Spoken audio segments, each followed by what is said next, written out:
This is Lori Kirstein with the Goodbye Good Girl Project. Welcome to Women Doing Business Differently.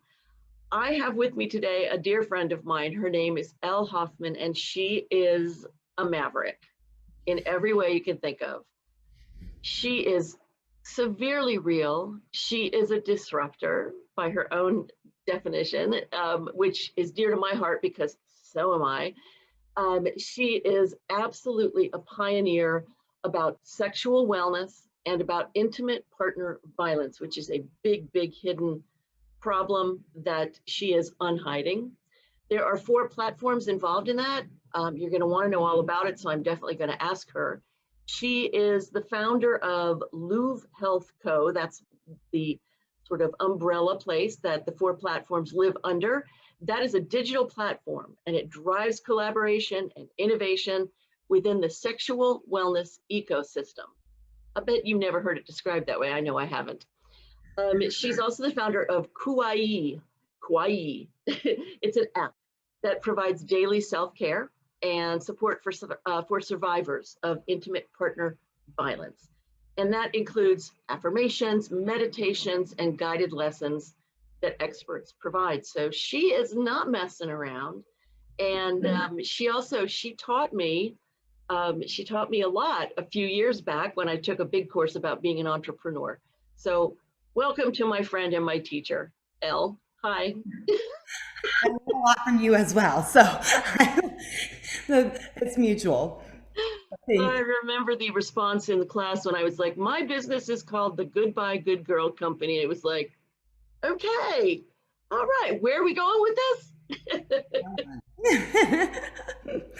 Oh, So Elle, tell me something first. I just think that you are such a remarkable woman, completely apart from the business, which is also remarkable.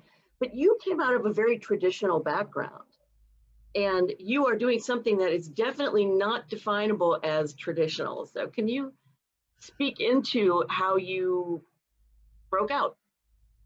yeah. I don't know if I would exactly call it traditional, but it definitely has a traditional culture in it. So I first went into my professional career as I rode professionally in the equestrian industry. And then I had what I called my quarter life crisis and decided to leave and start a nonprofit at the time. And I had no clue what I was doing, neither about the nonprofit industry or the industry that I was going into. But that was it was kind of one of those, a long time coming, but a last minute decision. It was one night I just was like, I can't do it anymore. Done. Let's see what happens. Wow.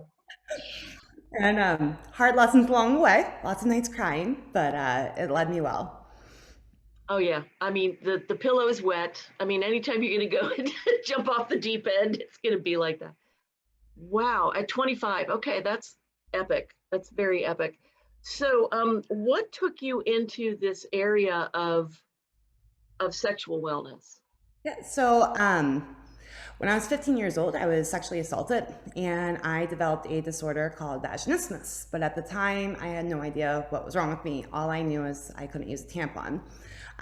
Everything on the internet was telling me that basically, yes, you can. You just have to figure it out. So I used horses to kind of hide myself from the world and dove into that industry. A lot of things kind of fell into place. 21, I figured out what vaginismus even was. I still had not told a single person. 23, I found out there was a treatment option, but it was $8,000. And in New Oh, Hampshire, I was living in Cincinnati. I did not have that kind of money. That was not including travel expenses. So I basically was in a position where I was just planning to live my life single and in the horse world, because in my head, like, if I couldn't use a tampon, I couldn't have sex. If I couldn't have sex, who would want me? But a man unexpectedly came into my life at 26 years old, and it was kind of with him by my side, and I had the money at that time, and went on the healing journey. And so that was the big motivator behind Louvre Health Co. was, or when I launched the nonprofit, I guess backing up, I launched a nonprofit with a lot of resentment towards the healthcare community. Um, there's not nearly enough research in sexual wellness as a whole, but especially for women. And so I was angry. I was really angry, and I was ready to go to war with all the other women that were suffering like I did. But once I got into the industry, I learned two big things. I learned one, that it didn't matter what you were suffering with. If you were struggling in sexual wellness, you were facing the same barriers and the same lack of resources, same shame, taboo, etc. But then the other side of it was I started meeting professionals that specialize in sexual medicine, and they are some of the most passionate and driven professionals in the healthcare sector, period. And my mission turned around, and that's where Louvre Health kind of blossomed out of. That was the sexual wellness professionals. I always say, like, they didn't step off the beaten path, they like dove off of it, and they keep diving off it every single day. And just like the people that are suffering with issues in their sexual health, they're left without support as well. And a lot of them are entrepreneurs. They've left major hospitals or large practices because they weren't able to provide the care that their clients and patients deserved, and started off on their own. And there's not enough of them for the demand that is needed. Everybody has sex. Everybody's going to have a sexual health issue. People are falsely in belief that gynecologists and other professionals have sexual medicine education, and they don't. Gynecologists are educated on cancer, babies, and STIs, but they have very, like, I'm talking about just a few hours of sexual medicine education. And so with that, I was like, well, how do I support them? I can't clone them, but I can scale them. And that's really where our business model came out of. So Louvre Health Co., we're composed of 4 platforms. Louvre Health Co. is the professional platform and the main engine to our company. That platform provides professionals with a supportive community of other vetted professionals, as well as the technology support that seamlessly delivers care to our other 3 platforms and allows them to scale their impact without increasing their hours in the workplace, which they also have a high rate of burnout. So that's basically Louvre Health in a nutshell. Okay, I have about at least 3 questions, but let's start here. When I was growing up, because I'm 30 years older than you, right? And when I was growing up, there were still conversations about, were women loose? Were we bad for living with somebody before getting married? I mean, that was still a hot topic when I was coming up into my teens. And I know I've been really, really struck for so many decades about how badly women are represented, how we are supposed to identify ourselves as either effable or not effable, how, there's just a whole self-worth thing, all of that going on. I don't think it's gotten better with greater freedoms, but I'm curious to know, you said that there are certain barriers that people face. And then, so I'd like you to talk about what those are so that people listening can go, oh, I'm not alone. Yeah. One is that taboo, that stigma, and that pressure is still there. So for me, my inability to have sex was also a result or equal to me not having any self-worth. Right. We do not create a culture where you can talk about it. We still nickname the vagina. We still call it like a flower or whatever, the JJ. I can't stand that one. I just got to say, I can't take it. How do we have women that, if they need to express an issue, whether it's pain or, God forbid, rape, and we expect them to go in, but we can't even create an environment where it's okay to say vagina? It's so that's a big barrier to it. The other part is the medical industry has not given the support and education and research around sexual wellness as a whole, compared to all the other issues, and people do not realize until it impacts you how significantly it damages your life. It I look back and there were other things in the mix, but I I lost totally probably 18 years of my life because of that. And all because of sexual assault, and then all because our medical community does not provide the research and the education to understand women's bodies. We put a man on the moon before we knew the anatomy of a clitoris. It's absolutely insane. We built a rocket ship and flew people up to the moon, but we couldn't know the anatomy of a body part. So that's part of it. Is like there's just, we don't have the doctors. You think that you go to a gynecologist, that they're going to be able to help you, and on average, it takes a woman 7 different gynecologists before she receives a diagnosis. Vast majority of them do not get to the 7th. It's yeah. Wait a second. 7? 7. If you have a sexual pain or disorder, dysfunction, if it's in that realm, if it's not cancer, STIs, babies, yeast infection, they don't have the knowledge, and it takes literally 7 gynecologists.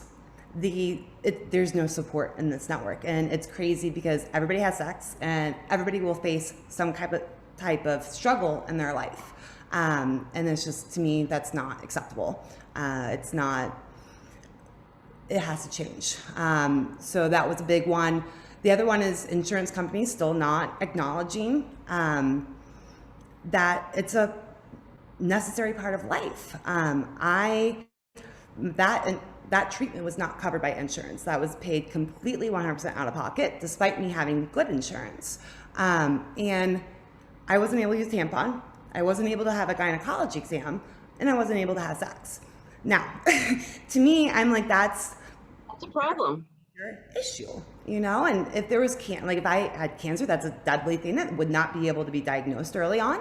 So like it goes on and on.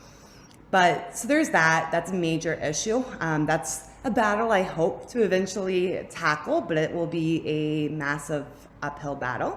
But that's a big part of it. And then just again going back where we don't have a culture where people can talk about sex. And it's one thing, and this is why I love this topic too, though, is that it's like the one thing that almost every adult does, but nobody can talk about it. Or they do it in like a dark humor type of way, or on a movie. Like it's not that raw and real and authentic conversation. And so couples struggle to even communicate about sex. So. Oh my gosh. Oh yeah. There's the whole social, I don't know what to call it, the sort of, I don't want to say this thing to my partner because it might hurt his feelings, or there's that whole sort of social idea of men's egos are fragile and that kind of thing. Or they'll think you're weird if you desire, like they'll judge you because of your sexuality. Right. Most things like when I got into this industry, like people are all begging to talk about this. They just don't know where, and they don't have that safe space. And so as soon as I opened up, like people just, God knows a lot of people's dirty laundry. But it's just like everybody's begging, like they want the space, but nobody's provided it until now. Now, that is brilliant. So what do people do to take advantage of what you're offering to, an individual needs something? What do they do? So the public platforms right now are only available for early access sign-on. So you can get on our waiting list. And then once we do launch those platforms, then you will be able to be one of the first on. Right now, we just have our professional platform open. But besides that, so we have Hello Luvia. So HELLOLUVIA.com. That's our women's platform. Then we have Hello Luvie. So hello and then LUVIE.com, and that is our LGBTQ platform. And then we have Luvo, hello Luvo, LUVO.com, and that's our men's platform. So every professional, they are given access to those platforms and listed upon approval. So they all go through a strict vetting process that's been developed by our amazing medical board advisors. And then once they're on, individuals can, once we launch them, they can log in completely for free On there, they will be able to access blogs, articles, videos made by the professionals where they know it's information that they can trust. They're not going to Dr. Google anymore. There's a Q&A where they can ask questions and the professionals can answer it. So they're getting a little bit more focused answers to their issues that they're struggling with. And then they can search all of the professionals, depending on what you are looking for. As we build out our technology, you'll be able to do telehealth, schedule, pay, and you will also be able to access webinars and pre-recorded classes made by the professionals in order to make some of the pricing more accessible for everybody, because again, most of it is not covered by insurance.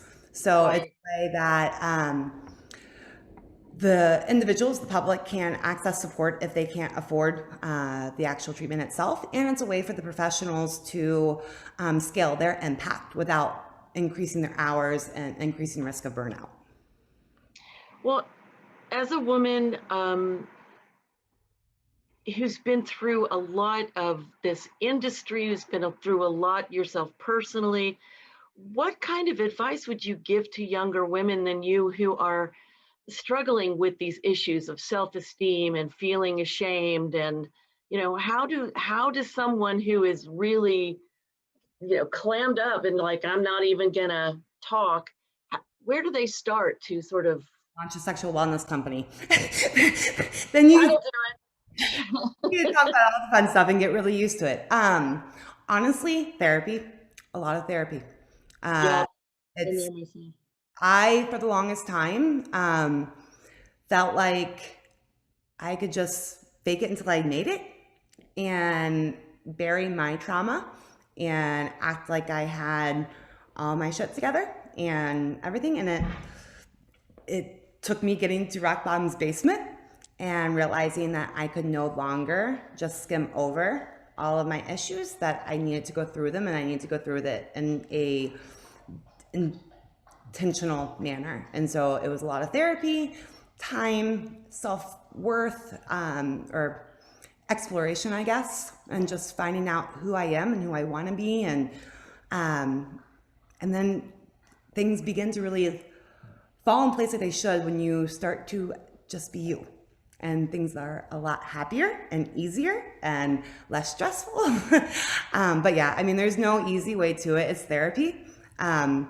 It's doing hard work. There's no shortcut. It is. You and I were talking about that the other night, how it just never stops. Like you get to keep blossoming, you get to keep growing, you get to keep becoming more and more of yourself. And oh my God, what a trip it is. Because you're going against not only your own internal voices that you've brought in from so many places, but you will have people outside of yourself going, could you please sit down and shut up? And you say, no, I can't, not anymore. No. Yeah. Amazing. I'm a female founder in Kentucky with a sex tech company. Like, you either love me or you hate me or you don't know what to do with me, and you just look at me like I'm some crazy alien that came down from Earth. But yeah, it's if you please everybody, then you aren't doing your authentic truth. You're not doing what you're capable of doing, because you're never going to be able to please everybody. Right. And oh my God, that means you're going to have to break every rule, which, that's my thing. It's like, question the rules so you can change the damn game, because we can't play the same game and change at the same time. It doesn't work. And your business partner, you and I were talking about funding, how that's so difficult for women. I don't think people know how little funding women get. Can you reveal that for us? Yeah. Pre-2020, we were finally up to 3.3% of all investment dollars.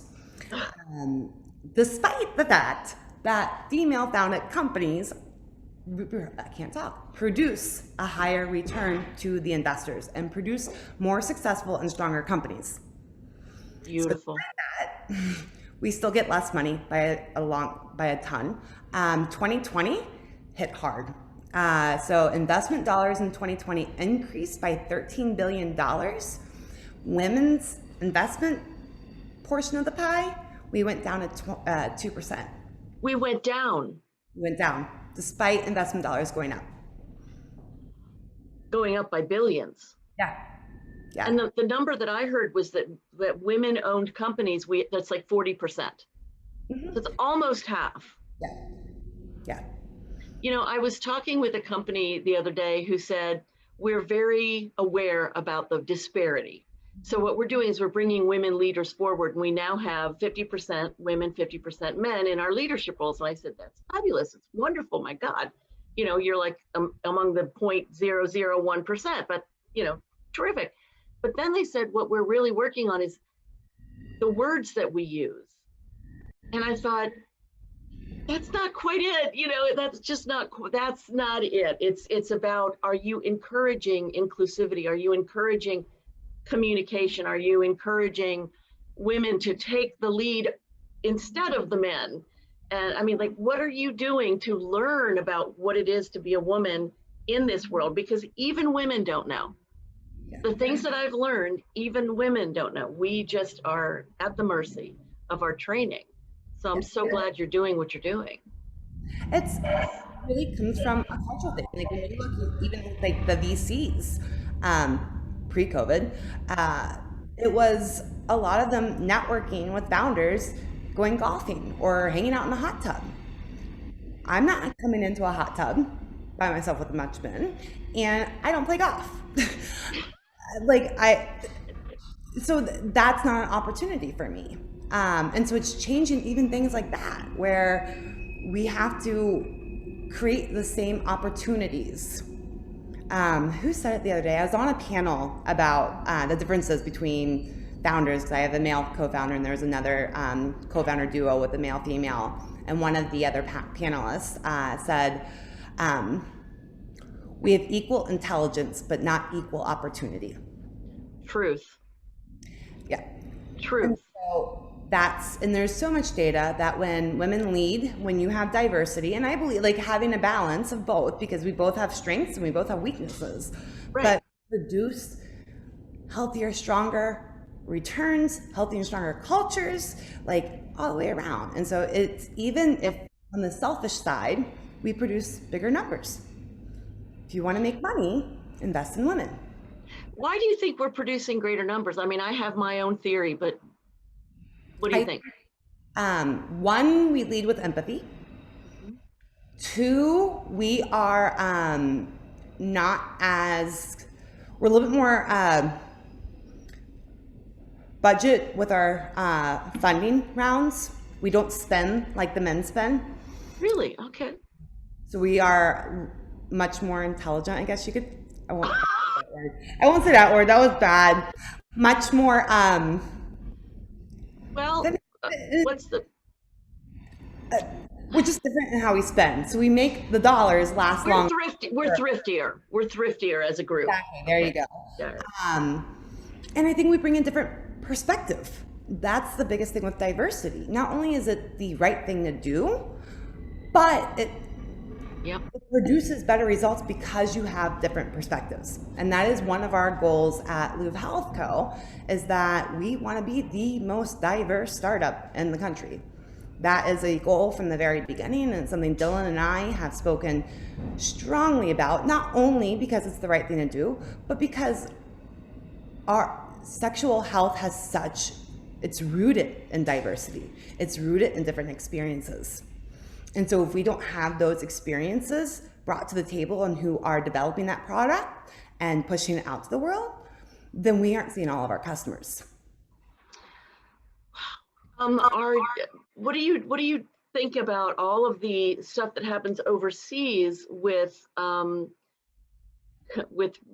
can't even think of the word, and it's just so horrific when women have their sexuality taken away, when they have their clitoris taken out, you know, with a piece of glass and being held. I mean, that's something really horrific, and I'm sorry to bring that up on a.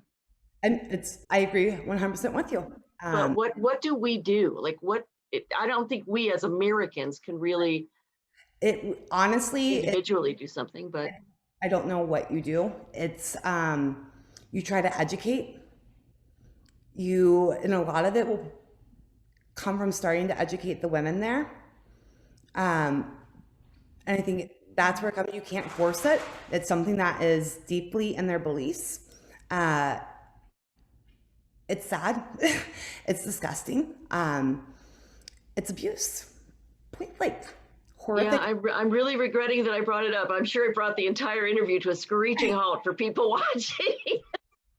No, I'm, but I and you have apologize. those things all over, and um, it's hard. Like it really is. And we, as even a company, and it was even an issue when it was still a nonprofit, that if we ever decide to go into those countries, we have to be extremely careful. And this is probably something that we probably won't go into for a while, is that Right. we're trying to help, but we could get women killed. Yes. Yes. And I mean, and that's where I land with all of the equality information about women is when are we going to understand that women are not sort of just here to be disposable and here to be useful? When are we going to change that mindset? And I think it's piece by piece. I think it's business by business, talk by talk. Um, how do you keep your sanity while you go through these sort of misunderstandings that people have? Sanity might be a vague definition. I get it. Um, I like I am polite, but I'm bold about it. Um, it's we are at a point that we need men to step up to change this. We do. Change it. We've been fighting this fight alone for the entire ever, Yep. and so now it's at the point of talking directly to men and saying not saying don't kill us, don't rape us, don't abuse us, but just putting your social media graphic on Women's International Day and your token woman up in whatever level of your corporation, it's not enough. It's not enough. Like we have to do some deep cultural changing. And we've got to get men to step up. And when they see something, say something, and don't just act like it's locker boy or locker room talk, because it's not. It's 1 out of 3 women. Like it's just 1 in 3 women that have violence. And then a new statistic that just recently came out is 97% of women will experience harassment in their life. Yes. Oh yeah. It. I was writing all about this morning for this book that I'm writing, and it just blows my mind. And it seems to me that if we are really going to change things, that we have to have a certain kind of courage.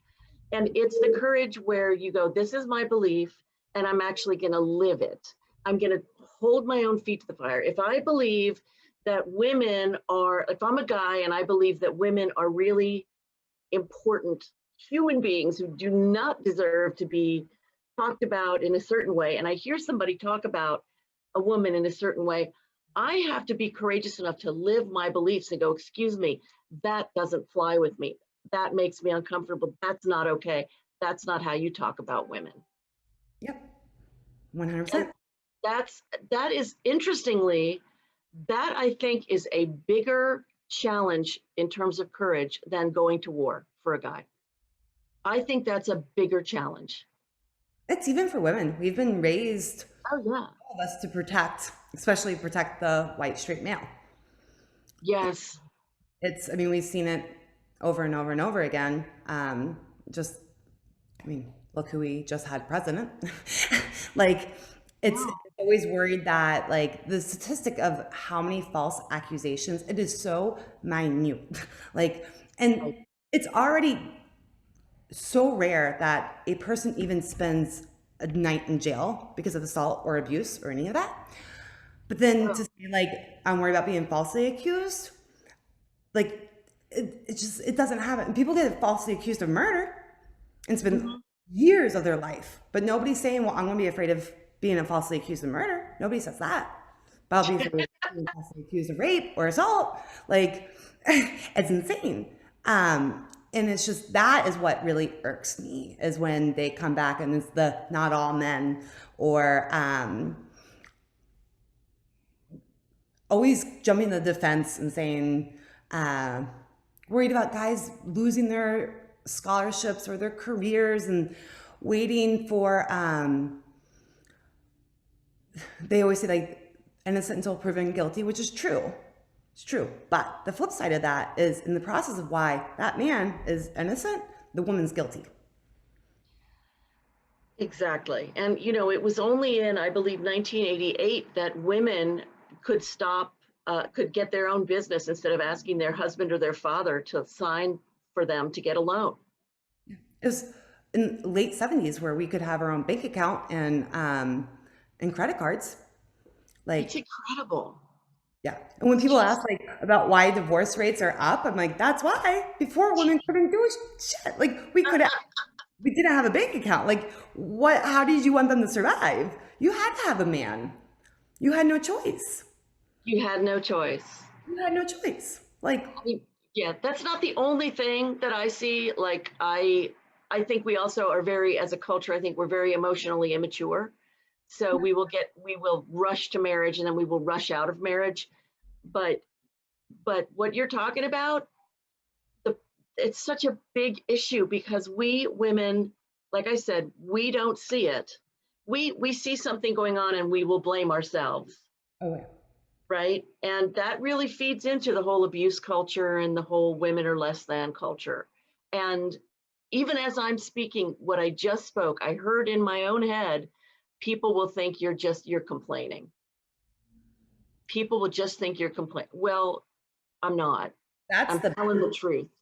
is you've already been through significant trauma, and to be publicly said that it didn't happen and you're the crazy one and you're a liar and all that, like that is a victim's worst fear. And so when we Yeah. talk about like why they don't come forward, that's why they don't come forward. It happens all the time. It happens all the time.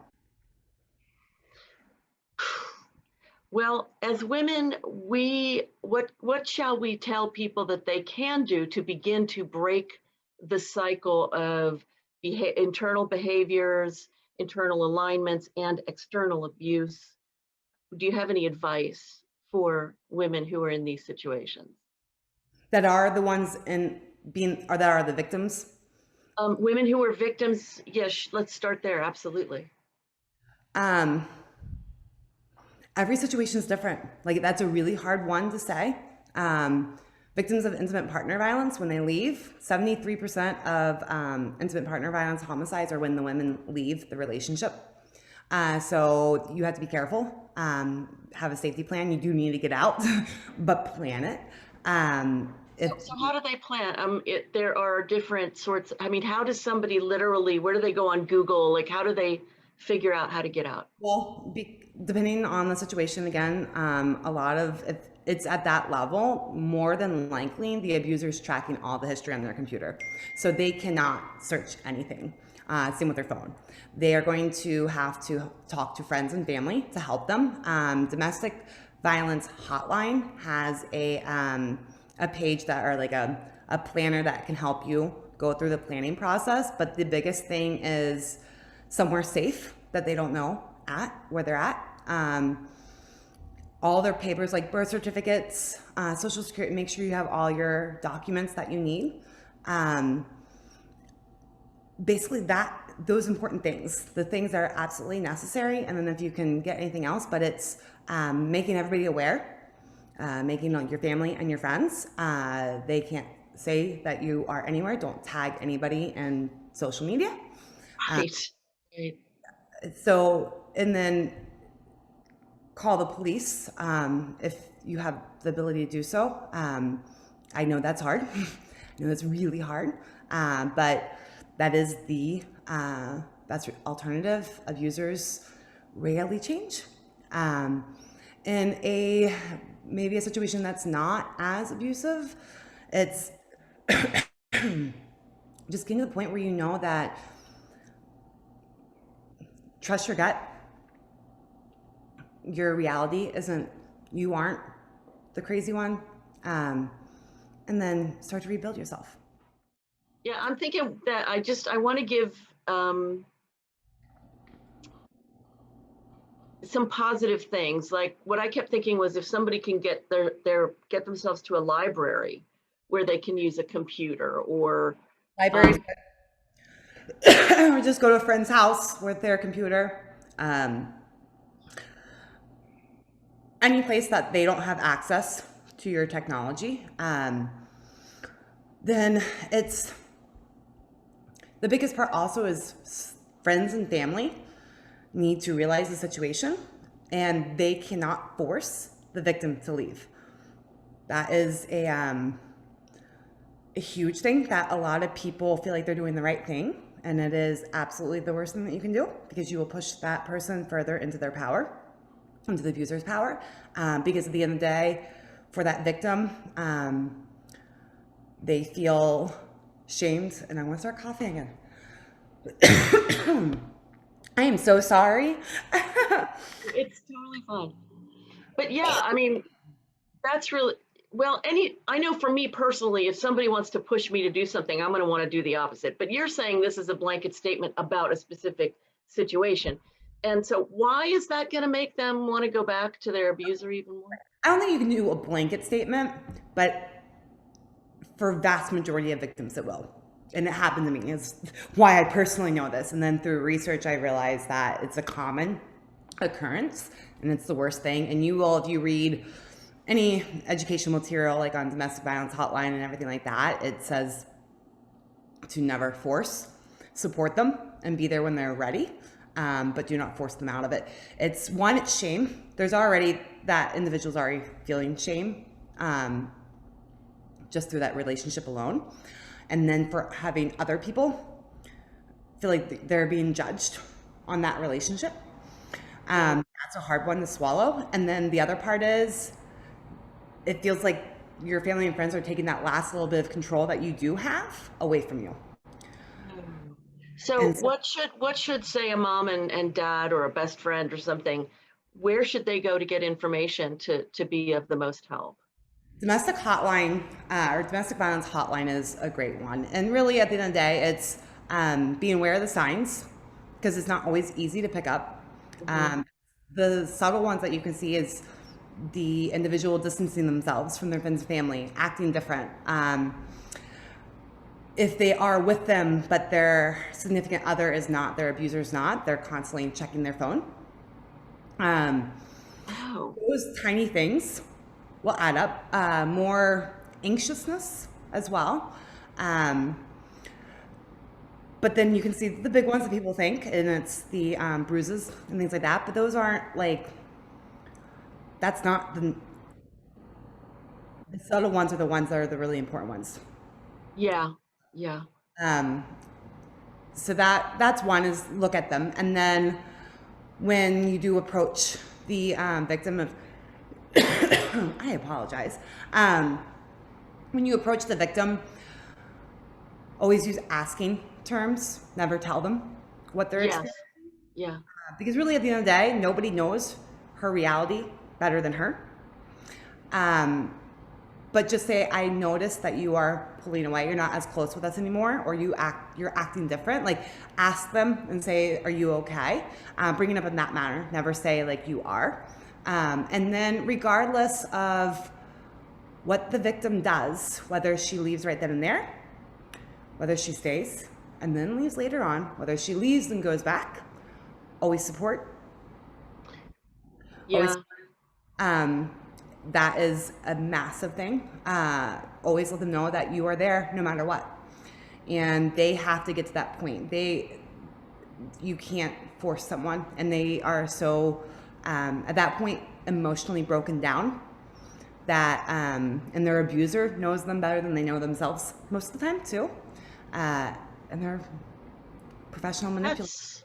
that's, yeah, they are professional manipulators. Yeah. Um, wow. So I'm wondering, what does a parent of an abuser do? Or maybe they don't know that their child has become an abusive person. I mean, it's just, it's so systemic, really, right? I mean, it comes from generation to generation. So I love that you said one of the main things is look at them, listen to them. It, really extend your love in a very open-handed way. It's great advice in any situation, but it's particularly important when your loved one has been so torn down.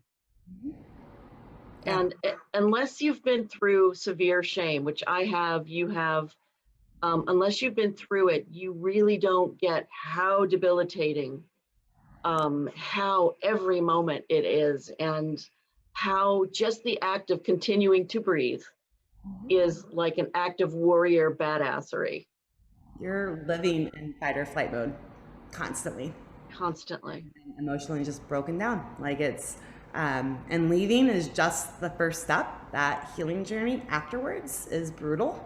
It's worth it. It gets better, but it's hard. And I Yeah. don't really talk about that enough either, is that we just talk about these incidences, but then we think once the victim's out and they're fine, or once the rape is Oh, done, it's fine. And it's that trauma sticks with you for a long time. And so our communities, family, friends, like if you know someone, like it doesn't just stop and they don't just go back to normal life. Like they need people is what I always say.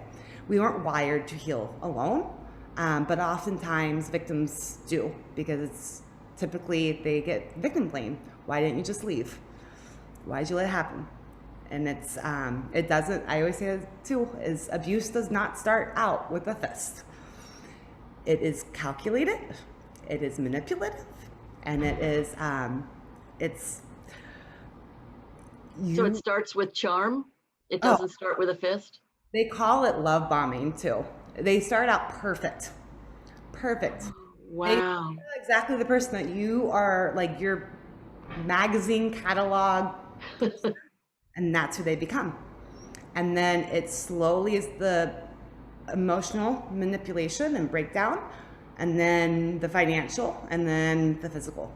And by the time you get to the physical, you are so mentally, you compartmentalize all of it. So you know it happened, but you don't put it all together in as a relationship thing. It's just an incident and you block it out. You put it in a little box. So you do realize that it happened, but you don't you separate it all. So it's just like it doesn't happen like that. I was always the person who's like, well, first time someone raised their hand at me, I'd be out of there. But it's a No, there's so much situational stuff with it. Yeah, I mean, if you don't have any money, you may be like, yeah, you should just leave. But really, if I'm going to be sleeping in the street, I don't think I'm going to feel a lot safer. right. So what should I be doing here? Yeah, You have Stockhold Syndrome. You care about the person. You right. care about them. You don't want to hurt them. Like I try to leave so many times, and then I would be driving all through downtown in the middle of the night because he was threatening suicide. So it's they you don't want to hurt them. You don't want to be the reason that they're sad, even though they are literally killing you, breaking you to nothing. Wow. You still but it's the Stockhold syndrome, except it's even worse because it's in a relationship, not a robber at a bank. Right. So It's right, if it can happen with a robber at a bank and they can form that type of relationship, just imagine that in a relationship. it's so important that we have these conversations. Do you think you will have, in some form in the future, some kind of a group, not necessarily a therapy group, but just a place to converse, or is that going to stay online only, in terms of, yeah, So right now, please?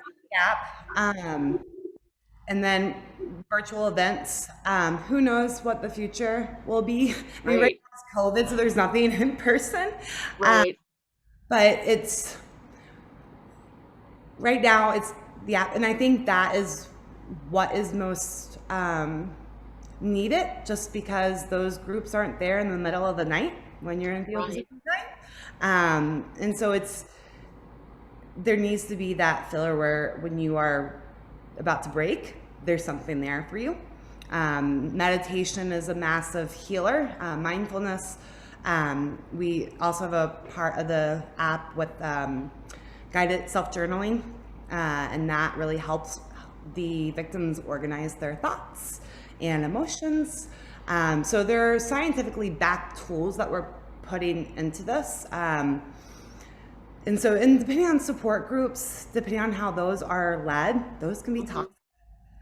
So this is, I think, for right now, this is how we can make a scalable, massive impact, and Yep. hopefully tangible, and we'll be able to show the numbers for it. But who knows? I kind of am the person I'm like, one day at a time. We'll see what tomorrow brings.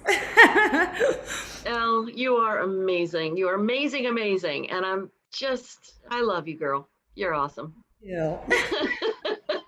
Right, Thank Becca. you so much for just the openness of the conversation. My hope and my intention is that this serves those people who really are sitting at home thinking there's something wrong with me, who can then say there's nothing wrong with me. And I'll make sure that we get from you whatever information you want me to make available to people, so I can put it in there. And just thanks for doing this. Thank you for having me. I had fun. I appreciate it. Mwah.